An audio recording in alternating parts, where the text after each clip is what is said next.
Hare Krishna. Welcome all of you in भक्ति Shastri Bhagavad Gita class. हमारा 11वां अध्याय चल रहा है, भगवान का विराट स्वरूप और विश्व दर्शन योग भी इसको कहा जाता है, जिसमें भगवान अपने विराट स्वरूप का दर्शन करा रहे हैं अर्जुन को विभिन्न रूपों से। वहीं अपने सत्र का शुरुआत करते हैं मंगलाचरण से। ओम अज्ञानतिमिरन्धस्य ज्ञानञ्जनाशलाकया चक्षुरुन्मिलितं येन तस्मै श्रीगुरवे नमः। नमो विष्णुपादाय कृष्णप्रेष्ठाय भूतले श्रीमते भक्तिवेदान्त स्वामिनिति नामिने। नमस्ते सारस्वते देवे गौरवाणी प्रचारिणे निर्विशेष शून्यवादी पाश्चात्यदेशतारिणे। जय श्री कृष्ण चैतन्य प्रभु नित्यानंदा श्री अद्वैत गदाधर शिवासादि गौर भक्त वृंदा। Hare Krishna Krishna Krishna Hare Hare, Hare Ram Ram Ram Hare Hare.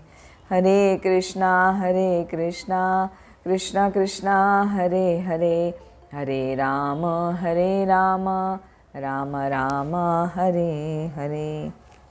Once again, welcome all of you in Bhagavad Gita class. हमने पिछली बार श्लोक संख्या 9 से 22 तक लिया था, जिसमें संजय बता रहा है कि अर्जुन कुरुक्षेत्र के युद्ध स्थल में क्या क्या देख रहा है।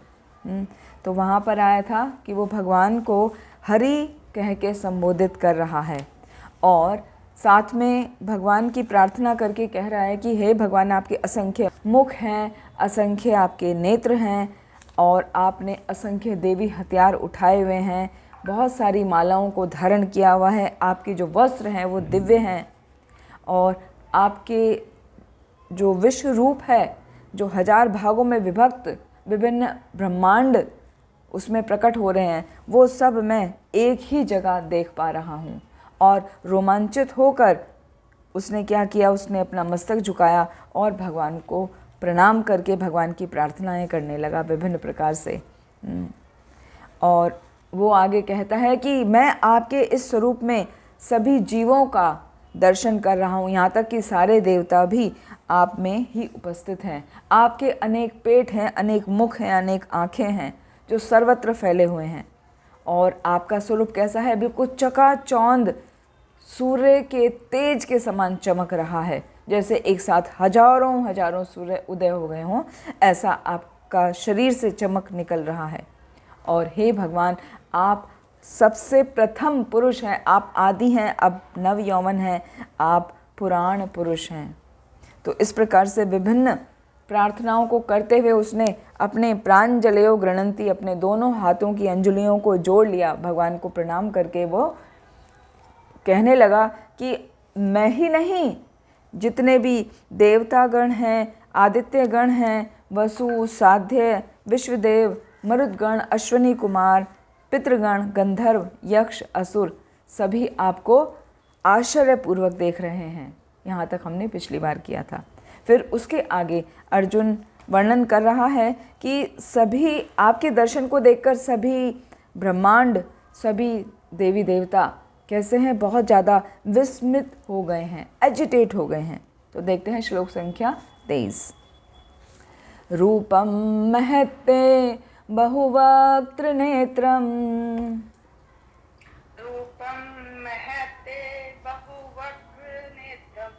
महाबाहो बहुबाहुरूपादम्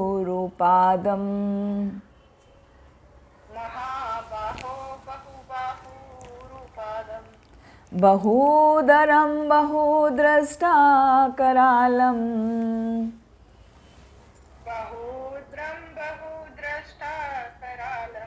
दृष्ट्वा लोकः प्रविथितास्तथाहम्।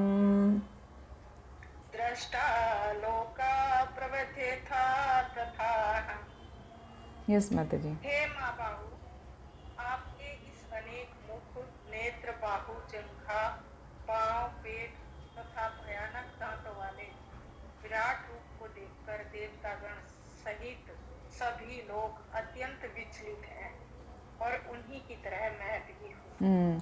तो हम देख रहे हैं, हरे कृष्णा माता जी, ये एक ही बात को अर्जुन बार बार कह रहा है कि आपके इस रूप में अनेकों मुख दिख रहे हैं, अनेकों नेत्र, अनेकों पेट, पाँव, सब कुछ अनेक दिख रहे हैं, हाँ, अनेकों जंघाएं हैं, और आपका जो रूप है वो कैसा भयानक दांतों वाला है, बहुधरम बहुदृष्टा करालम, हाँ, बहुदृष्टा मतलब बहुत ज़्यादा दांत हैं और वो कैसे हैं, भयानक हैं।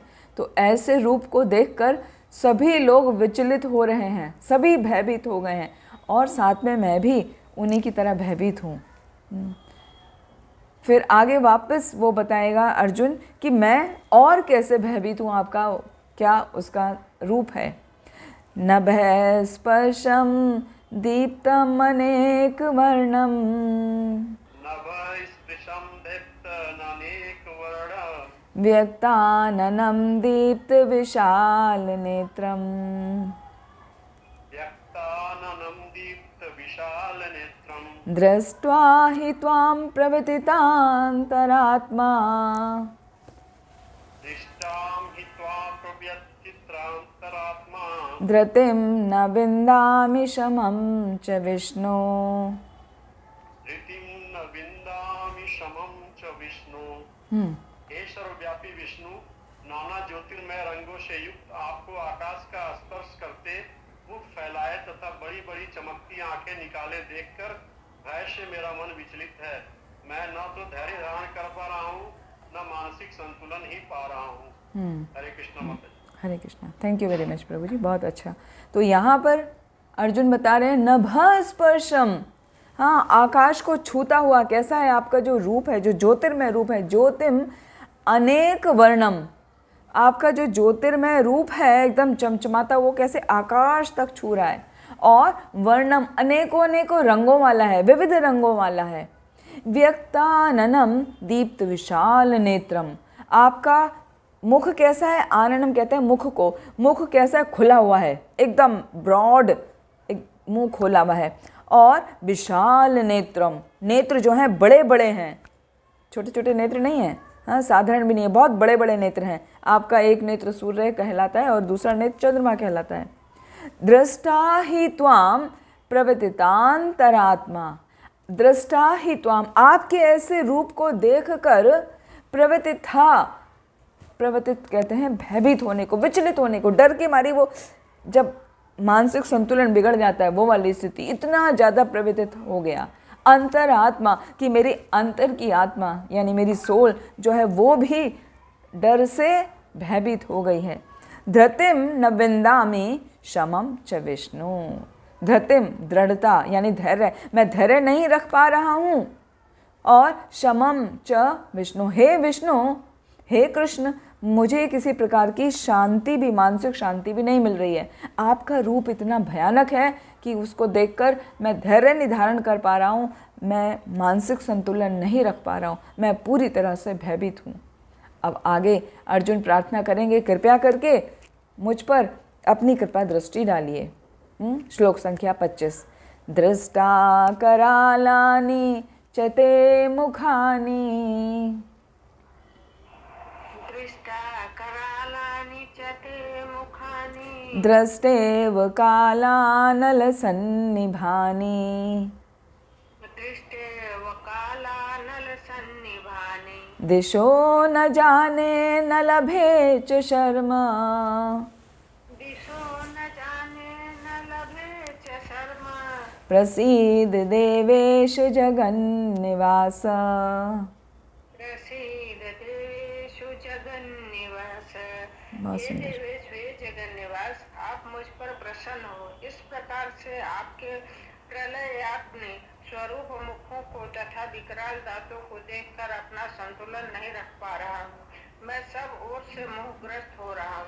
हरे कृष्णा माता जी। हरे कृष्ण। दृष्टा करानानि चते मुखानि, जो आपके दांत है ना वो विकराल हैं, इतने बड़े बड़े दांत हैं, उनको देख के मैं डर रहा हूँ। हाँ, ते मुखानी, मुख भी कैसा है, बहुत बड़ा है और खुला हुआ है आपका मुंह।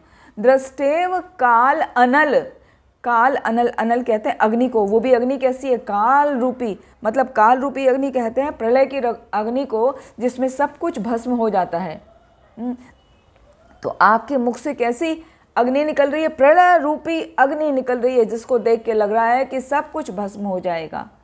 दिशो न जाने न लभे च शर्मा, हाँ, ना तो मुझे किसी प्रकार की कोई दिशा समझ में आ रही है और ना ही मुझे किसी प्रकार का आनंद कोई प्राप्त हो रहा है। हे देव देवेश्वर, हे देवेश प्रसीद, कृपया करके मुझ पर प्रसन्न हो जाइए।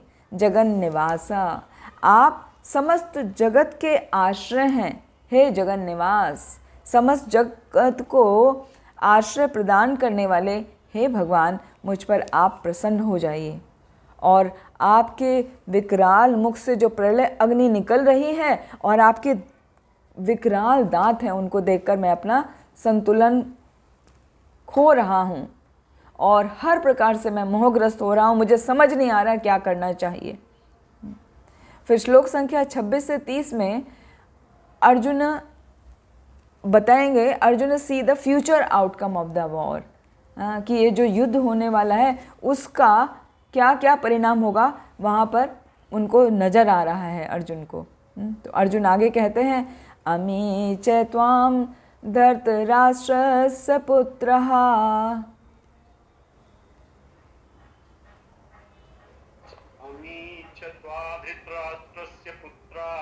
सर्वे सहेवावनिपाल संघे।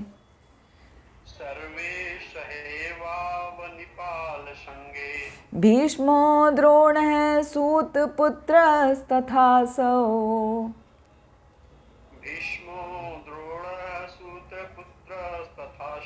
सहास्मदीयैरपि योधमुख्यः।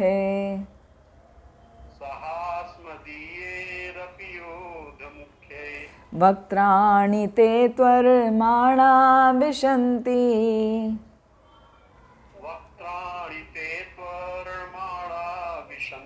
दृष्टा करालानि भयानकानि।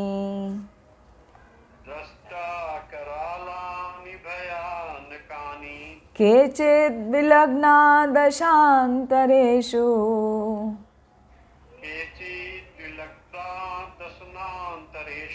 संदृश्यन्ते चूर्णितैरुत्तमाङ्गैः।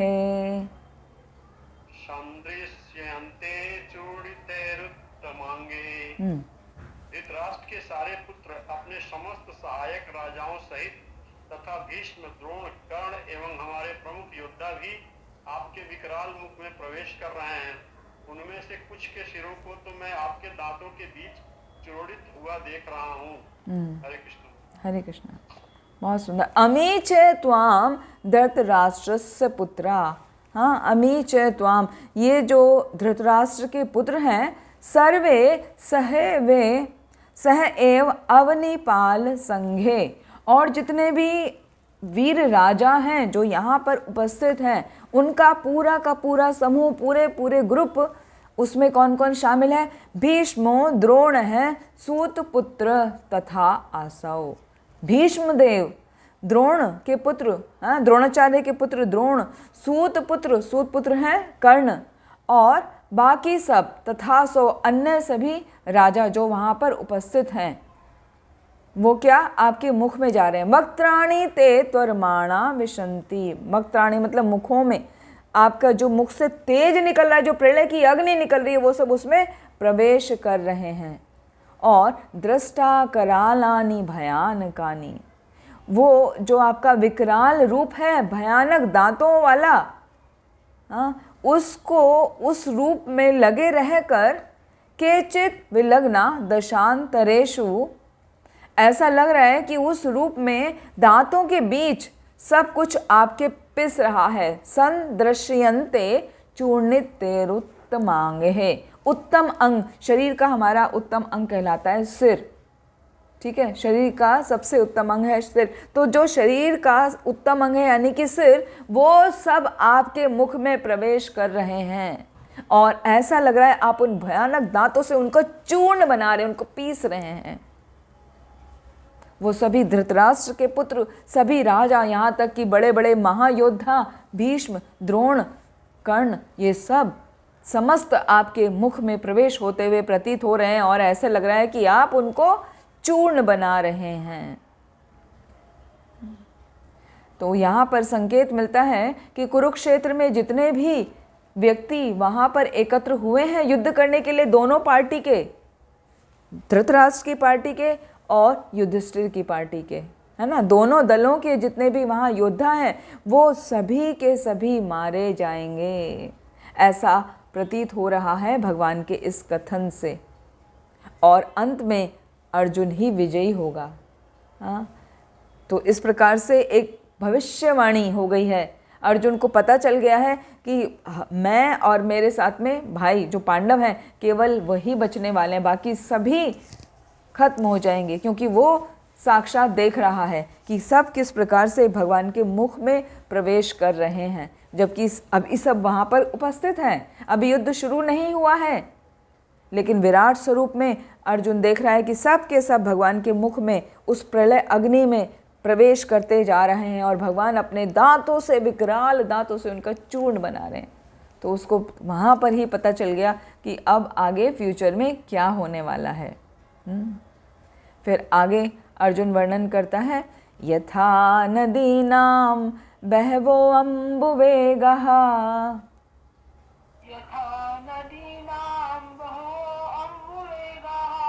समुद्रमेवाभिमुखा द्रवन्ति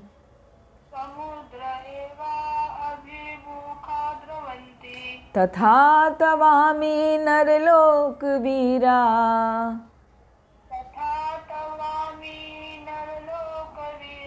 विशन्ति वक्त्राण्यभिविज्ज्वलन्ति।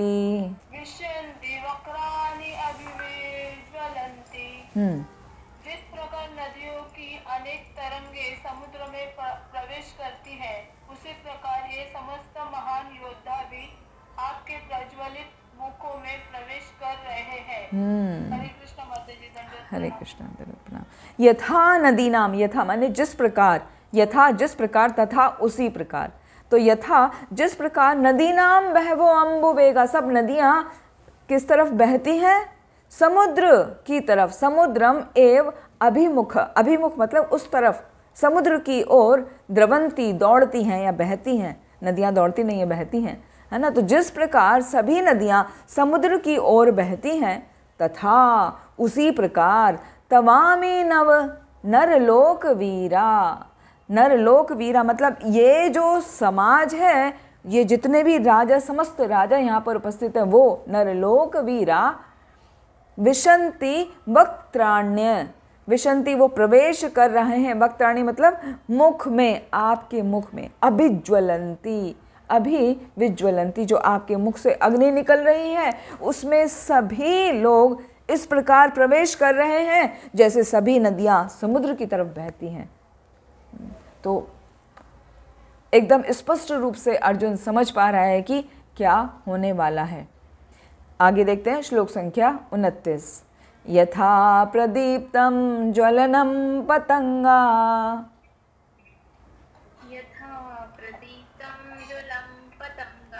विशन्ति नाशाय समृद्धवेगः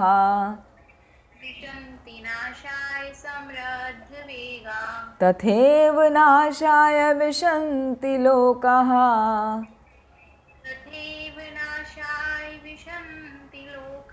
तवापि वक्त्राणि समृद्धवेगः।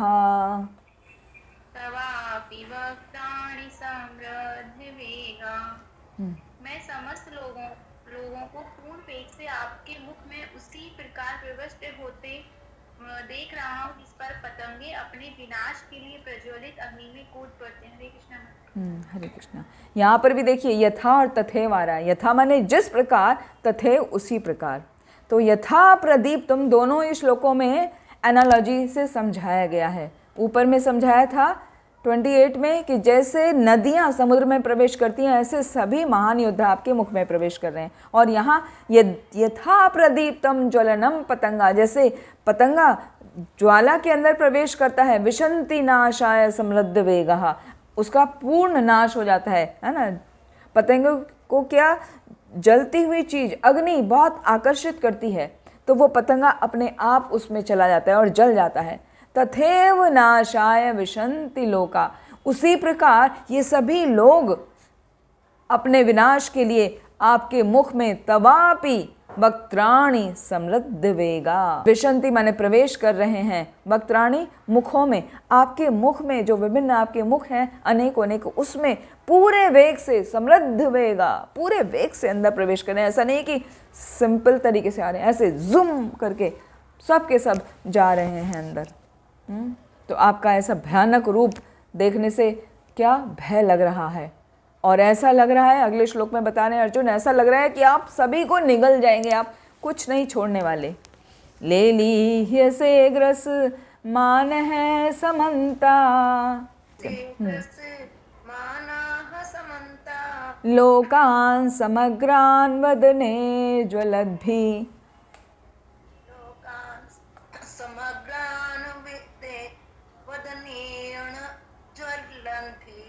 तेजोभिरापूर्य जगत् समग्रम्,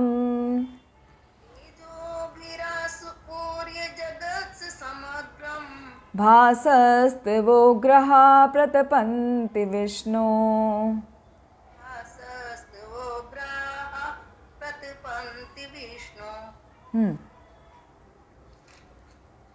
हे विष्णु, मैं देखता हूँ कि आप अपने प्रज्वलित मुखों से सभी दिशाओं के लोगों को निगले जा रहे हैं। आप सारे ब्रह्मांड को अपने तेज से आपूरित करके अपनी विकराल झुलसाती किरणों सहित प्रकट हो रहे हैं। हरे कृष्णा। हरे कृष्णा, थैंक यू। लेली ह्यसे ग्रसमानः समन्ता, ऐसा लग रहा है कि समस्त दिशाओं से जो भी आपके मुख में प्रवेश करता जा रहा है उसको क्या आप एक तो निगले जा रहे हैं, और निगलने से पहले कैसे चाट रहे हैं, लेली ह्यसे, हाँ, उसको आस्वादन कर रहे हैं। लेली ह्यसे ग्रसमानः समन्ता, लोकान समग्रान वदनेः ज्वलद्भिः, लोगों के जो मुख हैं वो सब जल रहे हैं क्योंकि वो आपके मुख में प्रवेश करते जा रहे हैं। तेजोभिरापूर्य, जो तेज से आपका मुख पूरी तरह से आच्छादित है, जगत समग्रम, ये पूरा जो समस्त ब्रह्मांड आपके तेज से कवर है। भासस्त वो ग्रहा प्रतिपंति विष्णु, इस प्रकार लग रहा है कि वो जो आपकी चमचमाती हुई जो किरणें हैं, चमचमाता जो तेज है, वो सबको झुलसा रहा है। प्रतिपंति विष्णु, हे भगवान आप सर्वव्यापी हैं। ऐसा लग रहा है कि सब कुछ जो आपके मुख में प्रवेश कर रहा है वो तो जल रहे हैं, और साथ ही आप उनको सबको निगल रहे हैं और सब कुछ झुलस जा रहा है। ऐसा लग रहा है ये पूरा का पूरा ब्रह्मांड झुलसता जा रहा है आपकी शरीर से निकलती हुई किरणों से और आपके मुख से निकलती हुई ज्वाला से, सब झुलस रहा है। अब आगे ये सब स्थिति देखकर अर्जुन 2 प्रश्न पूछते हैं भगवान से। देखते हैं श्लोक संख्या 31। आख्या ही में को भवान उग्र रूपो,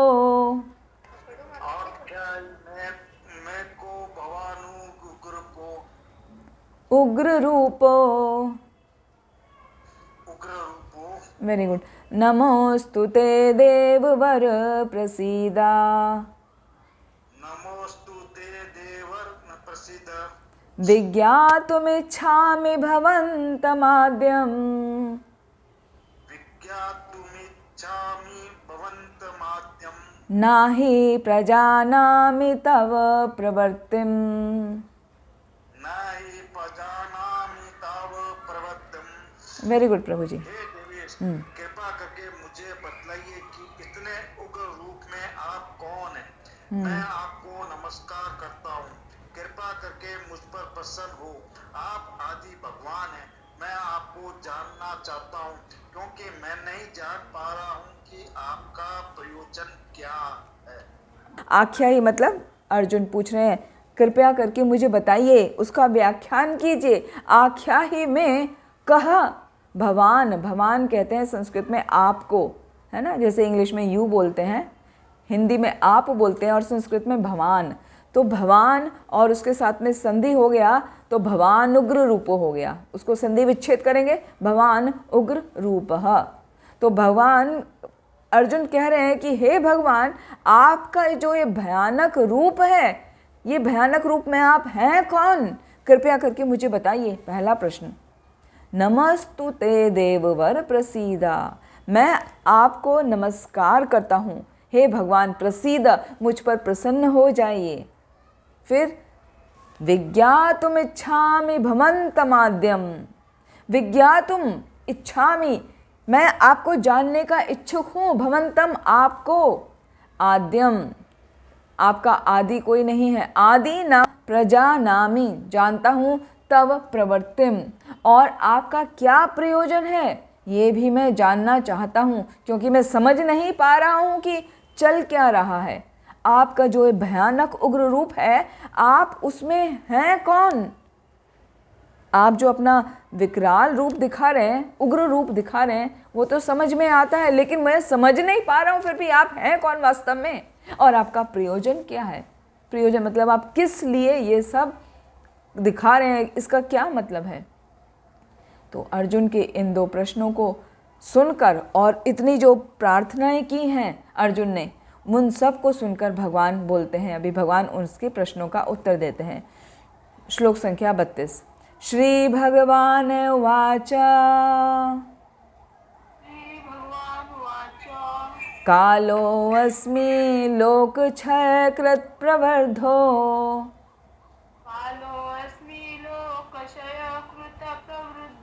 लोकान् समाहर्तुम् इह प्रवर्तः।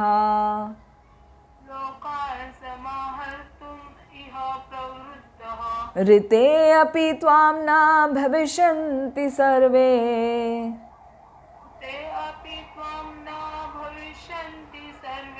ये अवस्थिताः प्रत्यनीकेषु योधाः।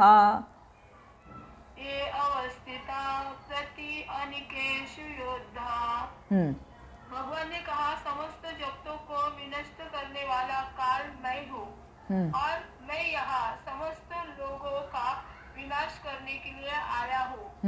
तुम्हारे पांडवों के सिवा दोनों पक्षों के सारे योद्धा मारे जाएंगे। हरे कृष्णा। हरे कृष्णा। तो जैसे ही भगवान ने उत्तर देना शुरू किया, पहले ही डिक्लेयर कर दिया कि तुम्हारे अलावा, पांडवों के अलावा दोनों पक्षों के सभी योद्धा मारे जाएंगे। तो कैसे बता रहे हैं भगवान, उसको विशिष्ट रूप से बता रहे हैं। कालो अस्मि, मैं काल हूँ, मैं समय हूँ। कौन सा काल? लोक क्षय कृत प्रवर्धो। लोक क्षय, ये जितने भी लोक हैं, है ना, हमारे ब्रह्मांड में 14 लोक हैं, हम कई बार बता चुके हैं कौन से 14 लोक हैं, किस प्रकार हैं वो। तो सारे के सारे लोक, ना ही हमारे ब्रह्मांड के बल्कि सभी ब्रह्मांडों के जितने भी लोक हैं, मैं उन सभी लोकों का नाश करने वाला हूँ। लोकान समा अर्हतुम इह प्रवर्तः। यहाँ पर लोक और पहली लाइन में लोक, लेकिन दोनों की मीनिंग अलग अलग हैं। पहली लाइन में मतलब है जगत से, और सेकंड लाइन में मतलब है पीपल से, व्यक्ति से, लोगों से। लोकान समा अर्हतुम इह प्रवर्तः, जो समस्त लोग हैं इस संसार के, आप उनको नष्ट करने में लगे हुए हैं। भगवान खुद बोल रहे हैं कि ये जितने भी लोग हैं, मैं उन सभी का नाश करने वाला काल हूँ। काल कहते हैं समय को।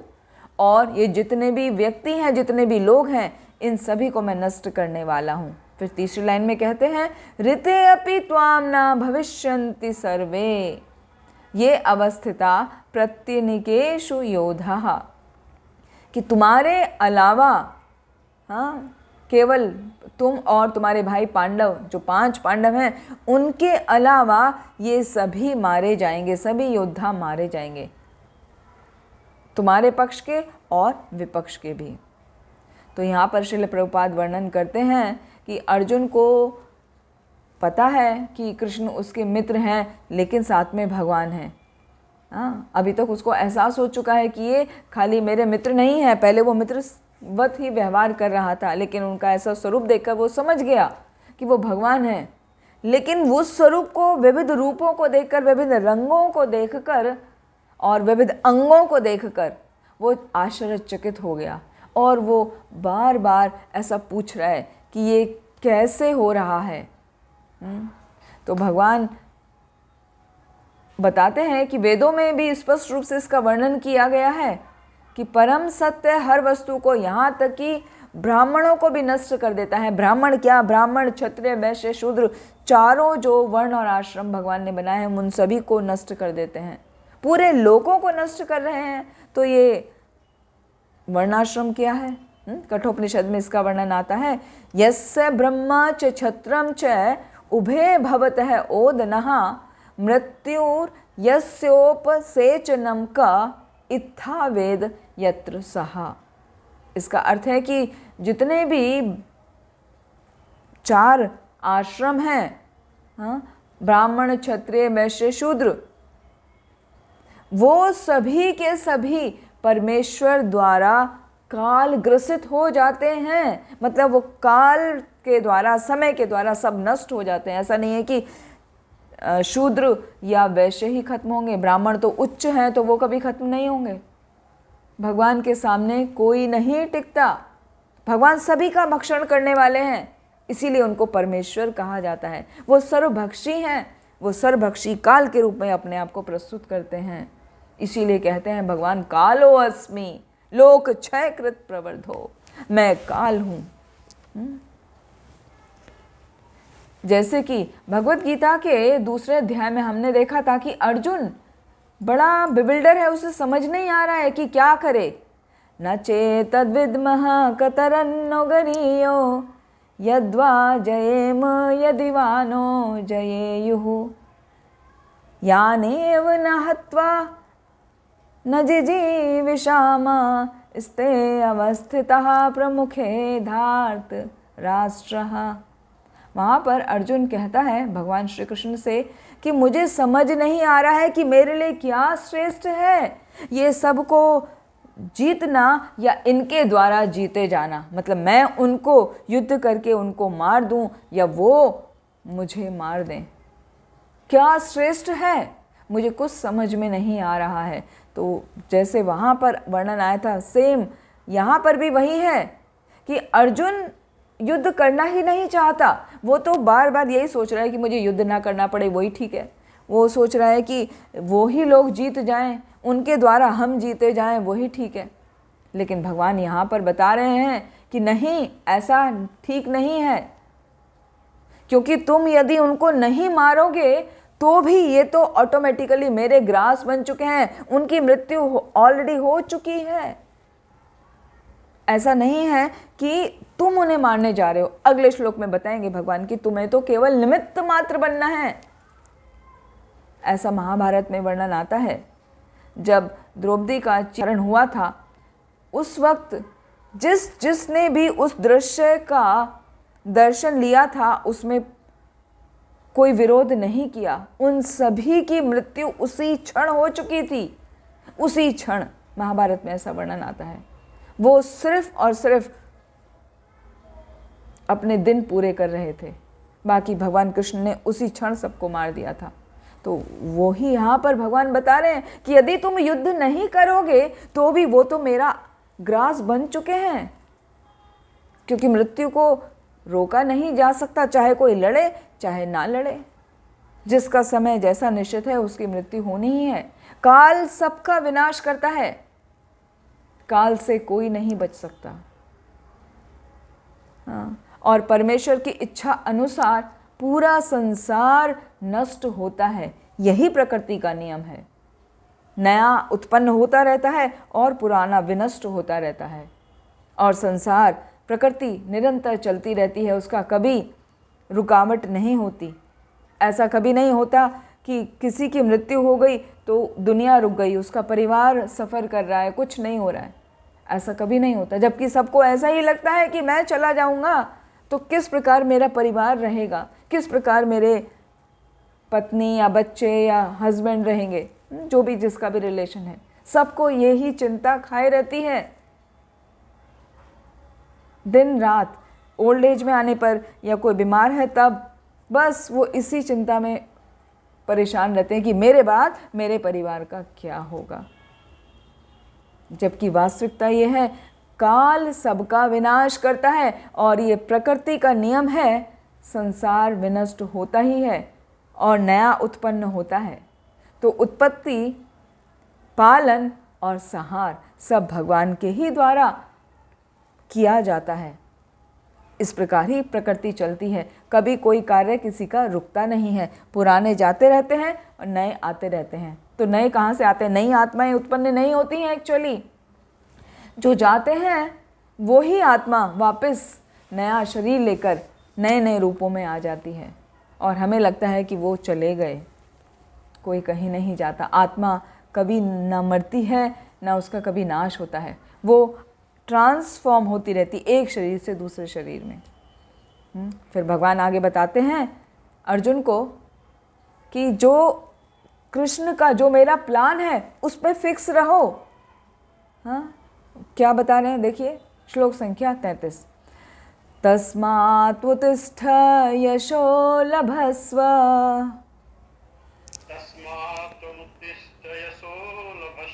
जित्वा शत्रून् भुङ्क्षस्व राज्यं समृद्धम्।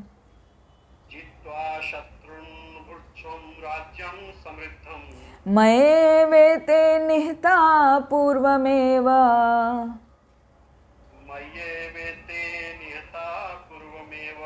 निमित्त मात्रं भव सव्यसाचिन्।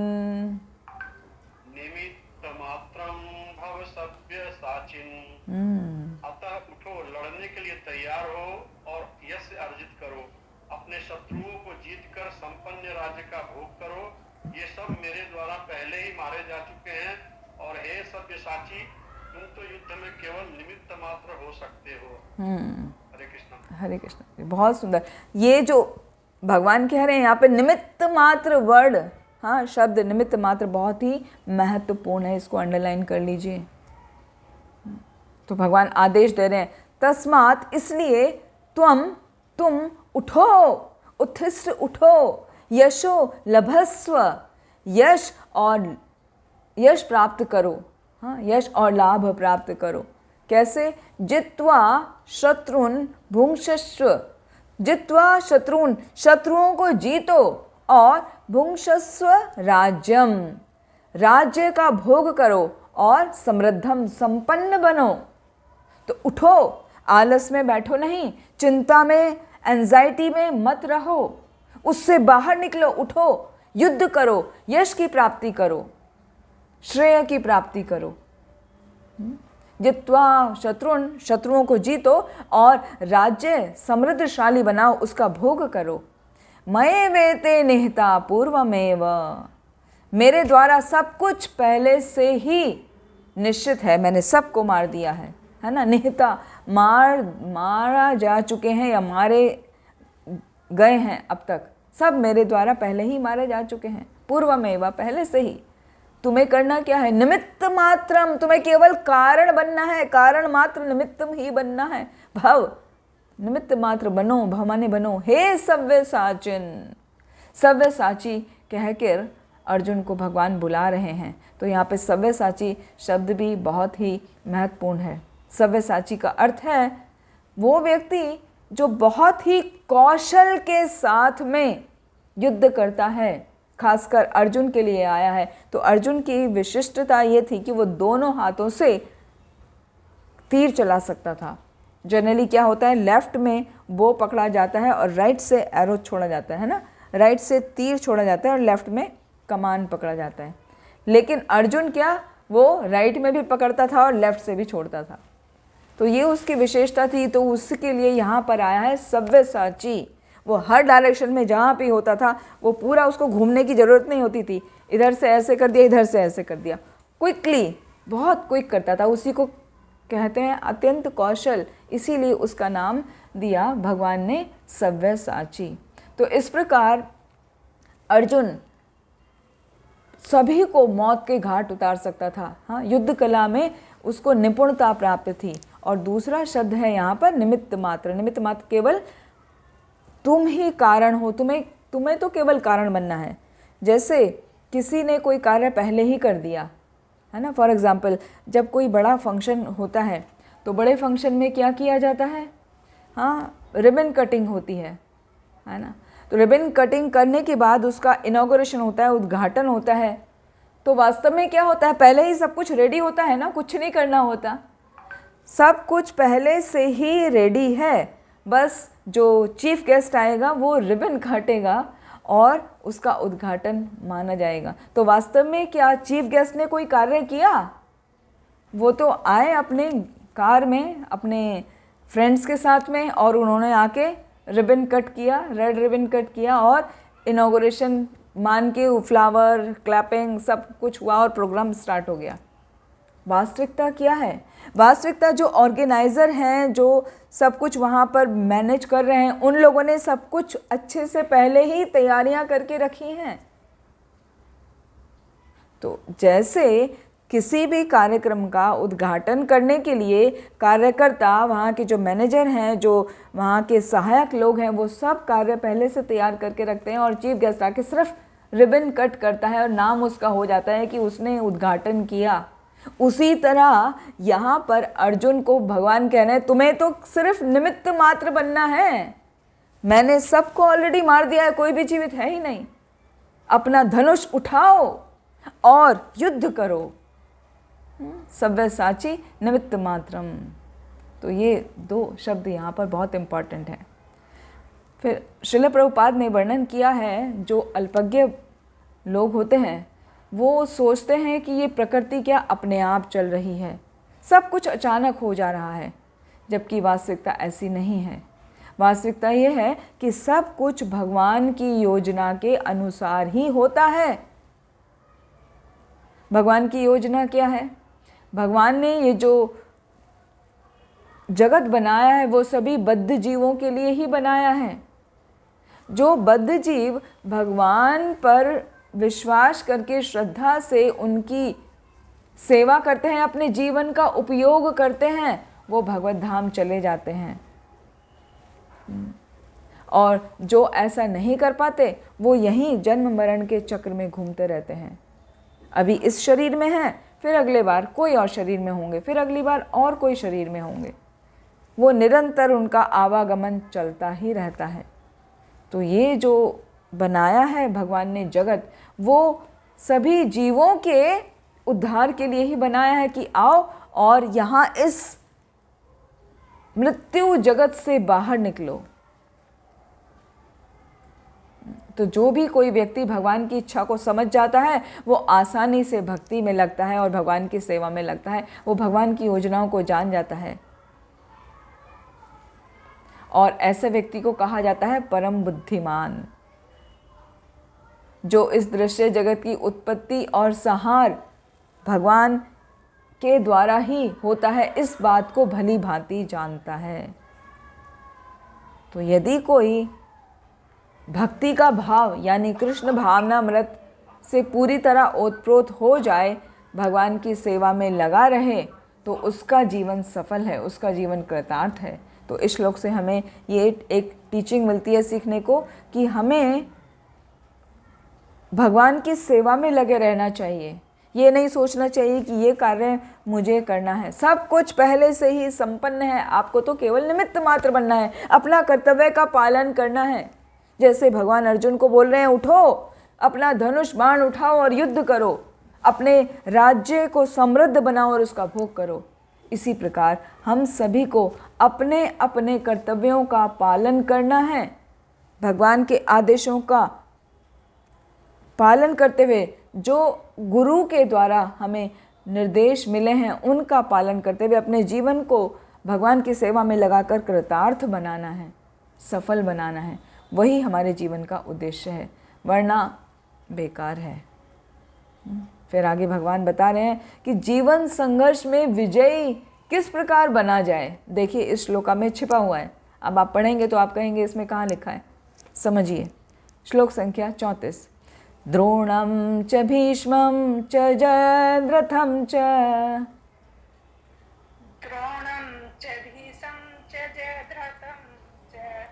कर्णं तथान्यानपि योधवीरान्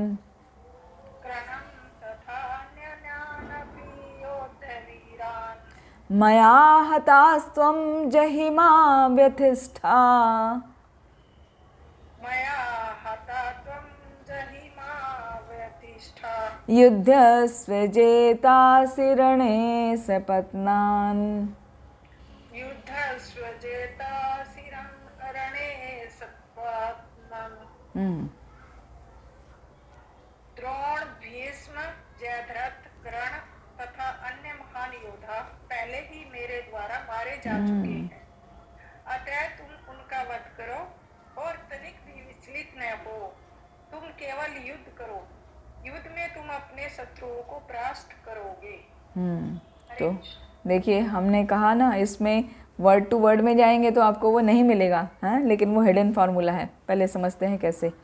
द्रोणम च भीष्मम च जयद्रथम च, भगवान उनके एक एक का नाम लेके, जो महान योद्धा है उनका नाम लेके बता रहे हैं कि चाहे वो द्रोण हैं, चाहे वो भीष्म देव हैं, चाहे वो जयद्रथ है, चाहे वो कर्ण ही क्यों नहीं हो, और बाकी जितने भी महान योद्धा हैं तथा अन्य अपि जितने भी महान महान बड़े बड़े योद्ध वीरान योद्धा हैं, मया हतास्त्वम, हता कहते हैं मारने को, पहले ही मेरे द्वारा, मया मतलब मेरे द्वारा, जा ही मारे जा चुके हैं। व्यतिष्ठा, तो तुम विचलित मत हो। युद्धस्व जेतासी रणे सपत्नान, शत्रुओं को युद्ध में मारो, लड़ो और तुम निश्चित रूप से जीतोगे। तो यहाँ पर हिडन फॉर्मूला क्या है कि जीवन संघर्ष में विजयी बनने के लिए हमें भगवान पर निर्भर रहना पड़ता है, भगवान के आदेशों का पालन करना होता है। तो हम इतने समझदार तो हैं नहीं कि भगवान के आदेश को तुरंत समझ जाएं, तो उसके लिए हमें गुरु की आवश्यकता पड़ती है। श्रील प्रभुपाद ने यहाँ पर मेंशन किया है कि जीवन को सही रूप से बिताने के लिए हमें कृष्ण भावनामृत में लगना चाहिए, यानी कि भक्ति करनी चाहिए, यानी कि कहें तो भगवान की सेवा करनी चाहिए, क्योंकि भगवान ही उसका कारण है। हाँ, सर्व कारण कारणम, भगवान ही सभी कारणों के कारण हैं। तो हर कुछ उन्हीं की योजना के अनुसार चलता है। 9th चैप्टर में भी आया था कि ईश्वर की इच्छा के बिना एक पत्ता भी नहीं हिलता। तो सब कुछ जब भगवान की योजना के अनुसार हो रहा है तो हमें करना क्या है? विचलित मत हो, कितने भी परेशानी आने दो। यहाँ अर्जुन को बता रहे हैं और उससे हमें सीखने को मिल रहा है। अर्जुन पूरी तरह बिविल्डर था, पूरी तरह विचलित था, मानसिक संतुलन खो चुका है। उसके बाद भगवान कह रहे हैं विचलित मत हो अर्जुन, उठो, युद्ध करो, देखो तुम सबको परास्त कर दोगे, क्योंकि ये तो पहले से ही निश्चित है।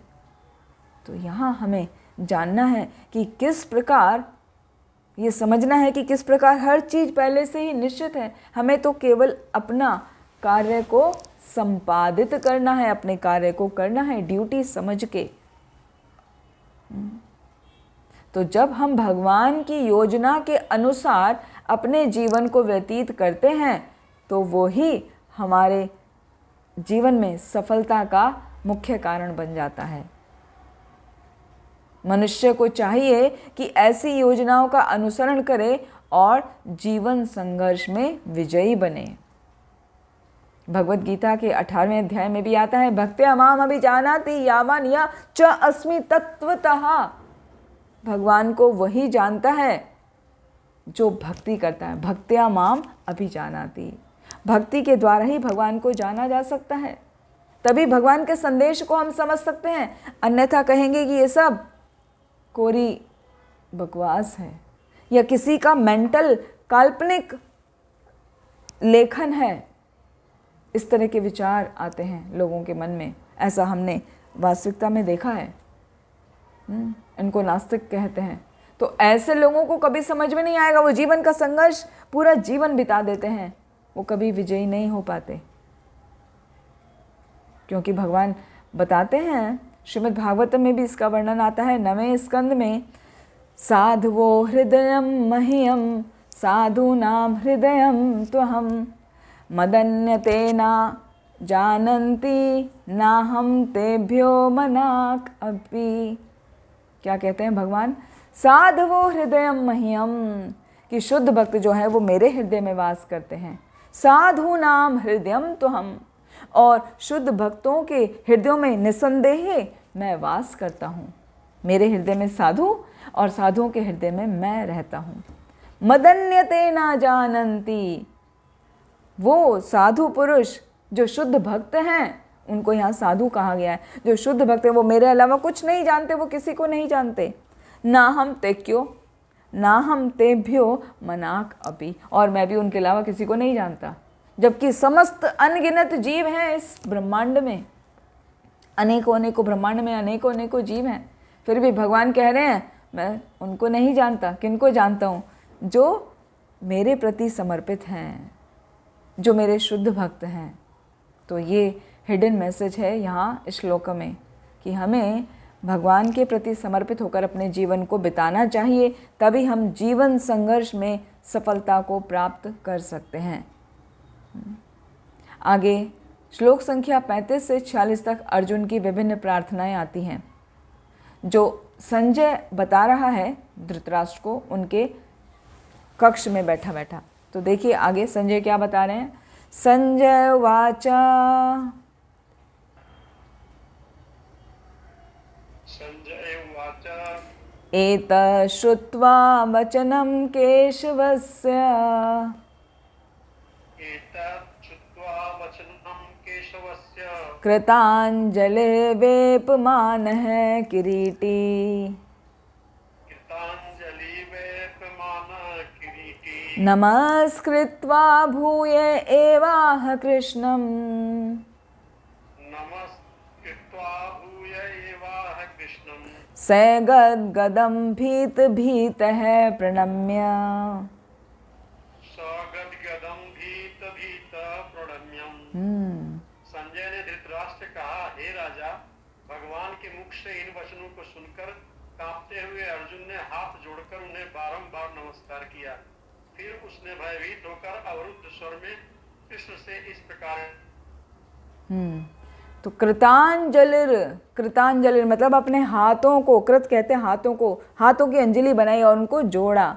हाँ, कृतांजलिर वेपमान है किरीटी, किरीटी नाम आया यहाँ अर्जुन के लिए। संजय अर्जुन को किरीटी कह रहे हैं। तो वेपमान है, कांपते हुए उसने क्या किया, अर्जुन ने अपने हाथों को जोड़ा और भगवान को बारंबार नमस्कार किया। नमस्कृत्वा, बार बार नमस्कार किया। भूय एवाह कृष्णम, और ऐसा भूय एव आह, आह माने बोला, अर्जुन बोला भगवान श्री कृष्ण से। कैसे? स गदगदम भीत है प्रणम्य। भीत है कहते हैं, भीत है मतलब डरा हुआ है ना, डरा हुआ, सक पकाया हुआ।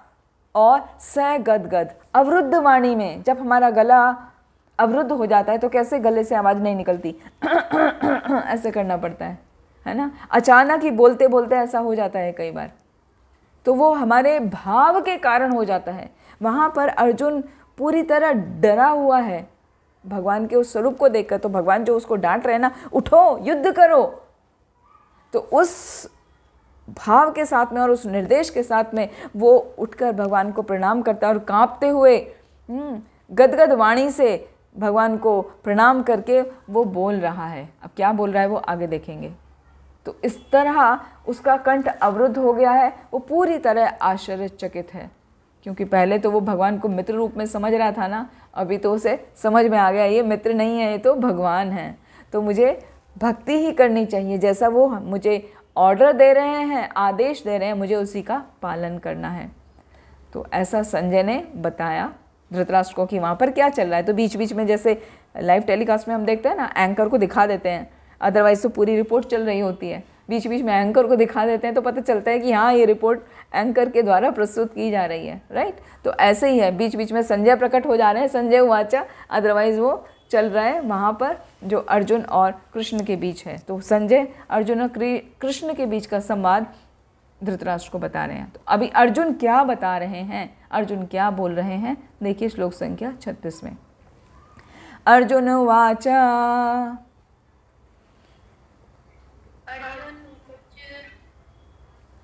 स्थाने ऋषिकेश तव प्रकीर्त्या, स्थाने ऋषिकेश तव प्रकीर्त्या, जगत् प्रहस्येतनुरञ्जते च।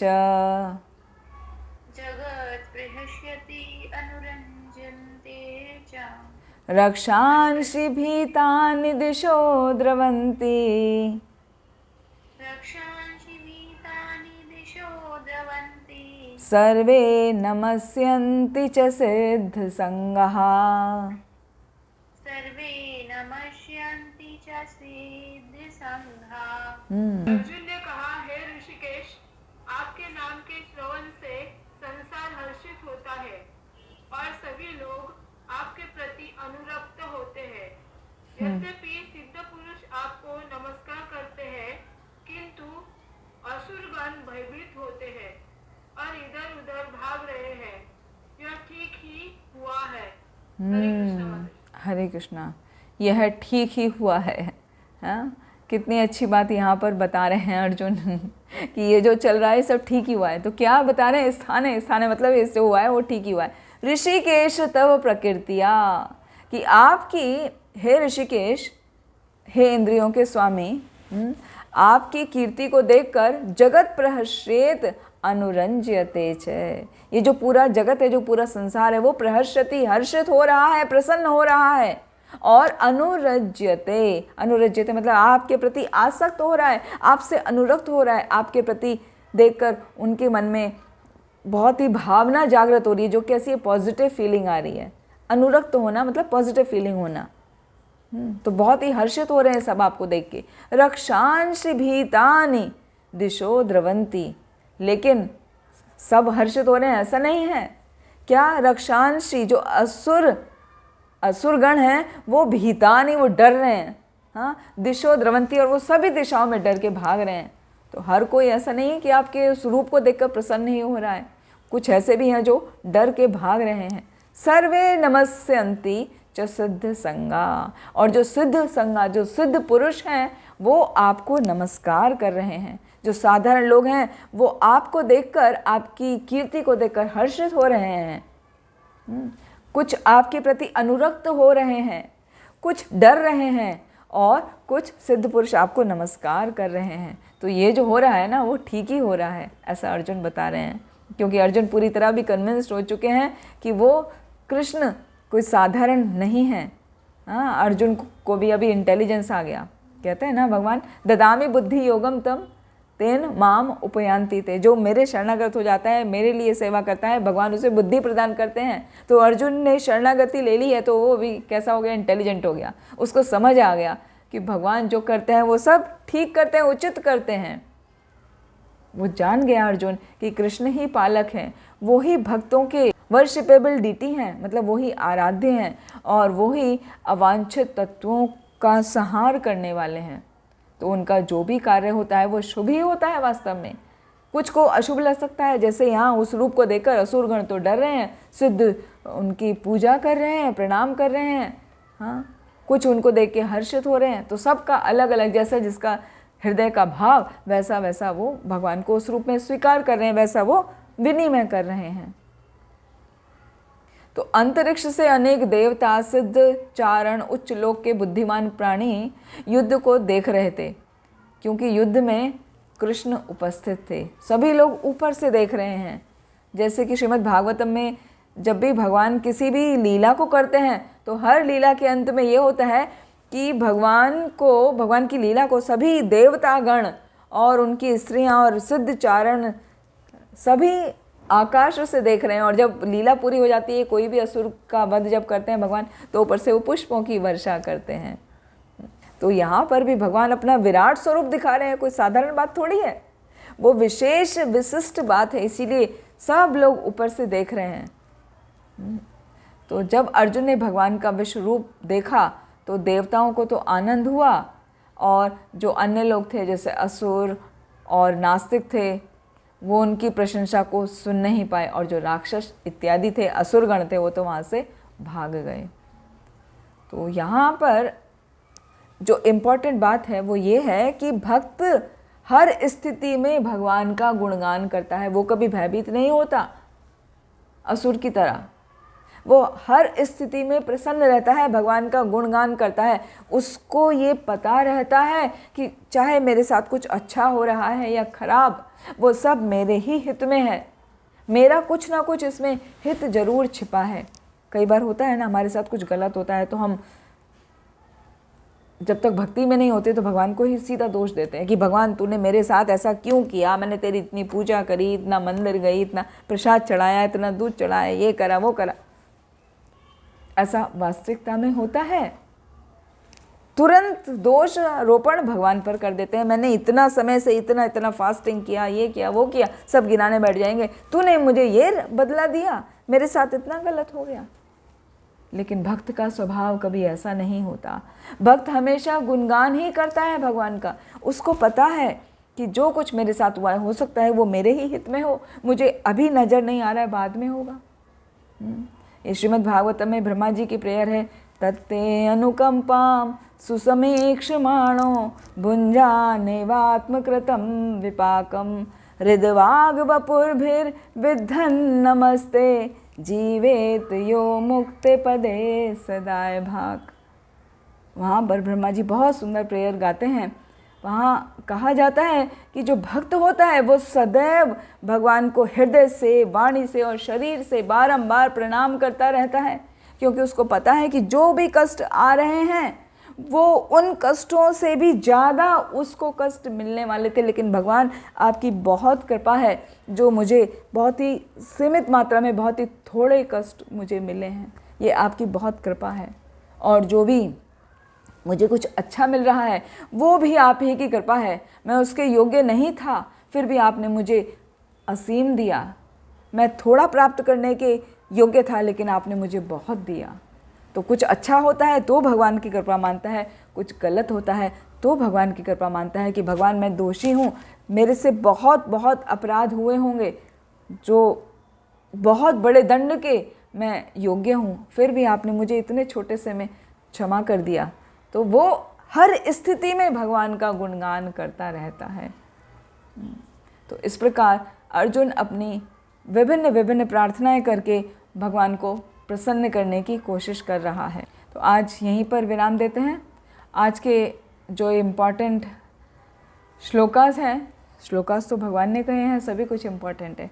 उनमें आज हमने क्या सीखा कि हमें भगवान के प्रति समर्पित होकर भगवान की सेवा करनी चाहिए, जो हमें गुरु के माध्यम से इंस्ट्रक्शन के रूप में, निर्देश के रूप में प्राप्त होती है। हमको जब ये समझ में आ जाता है कि ये भगवान की ही योजना है, तो उसके अनुसार गुरु के माध्यम से ज्ञान प्राप्त करके हम भगवान की सेवा में लगते हैं, तो हमारा जीवन सफल हो जाता है। हमें किसी प्रकार की कोई परेशानी का सामना नहीं करता। और एक भक्त हमेशा भगवान के लिए गुणगान करता रहता है। तो हमें हमेशा भगवान के गुणों का गान करते रहना चाहिए। भगवान को जब हम ग्लोरीफाई करते हैं, गुणों का गान करना मतलब ग्लोरीफाई करना, तो भगवान प्रसन्न होकर हम पर कृपा जरूर करते हैं। आप देख रहे हैं हर श्लोक में बार बार आ रहा है, भगवान मैं नमस्कार करता हूँ, भगवान आप प्रसन्न हो जाइए। तो वो किस लिए बार बार नमस्कार, कभी हाथ जोड़कर, कभी कृतांजलि, कभी प्रांजलि, अलग अलग शब्द आ रहे हैं ना। तो वो इसीलिए कि जब हम भगवान को बार बार ग्लोरीफाई करते हैं, उनको प्रणाम करते हैं, उनका गुणगान करते हैं, तो भगवान हम पर कृपा अवश्य करते हैं। भक्त्या माम अभिजानाति यावान या चौस्मी तत्वतः। भक्ति के द्वारा ही भगवान को जाना जा सकता है, और भगवान भक्त के ही हृदय में रहते हैं। भगवान भक्त के अलावा और किसी को नहीं जानते। तो आप सभी अच्छे भक्त बनिए। आज का दिन भी बहुत अच्छा है, एकादशी है, भगवान के नाम का जप करते रहिए। और कल बहुत ही उत्तम उत्सव है, भगवान श्री राम का आगमन हो चुका है। कल उनका विग्रह स्थापना की जाएगी, पूजा की जाएगी। सभी मंदिरों में सब तरफ राम धुन चल रही है, सभी जगह एक हर्ष उल्लास का वातावरण बना हुआ है। जैसे दीपावली पर होता है, उससे भी कहीं ज़्यादा। दीपावली पर भी सभी में इतना आनंद नहीं होता, हर जगह आनंद ही आनंद है। सब जय राम, श्री राम, जय जय राम। यहाँ तक कि वृंदावन में कीर्तन देखा तो वहाँ पर भी हरि नाम में भगवान श्री राम का ही गुणगान हो रहा है। आज हमारे मंदिर में भी कीर्तन था तो वहाँ पर भी जय श्री राम, जय श्री राम, जय राम, जय राम। साथ में हरे कृष्ण भी हो रहा है, हरे कृष्ण महामंत्र भी हो रहा है, लेकिन राम ध्वनि के साथ में सब कुछ बड़ा ओतप्रोत है। तो आज का दिन बहुत अच्छा है। आप सभी इस दिन में, शुभ दिन में आपने भगवान की प्रशंसा, गुणगान सुना, किया। आप सभी का बहुत बहुत धन्यवाद। बस आप ऐसे लगे रहिए, अपने जीवन को सफल बनाइए। श्रीमद् भगवद गीता यथारूप की जय। श्रील प्रभुपाद की जय। उपस्थित समस्त भक्त वृंद की जय। निताई गौर हरि प्रेमानंदी। हरि हरि।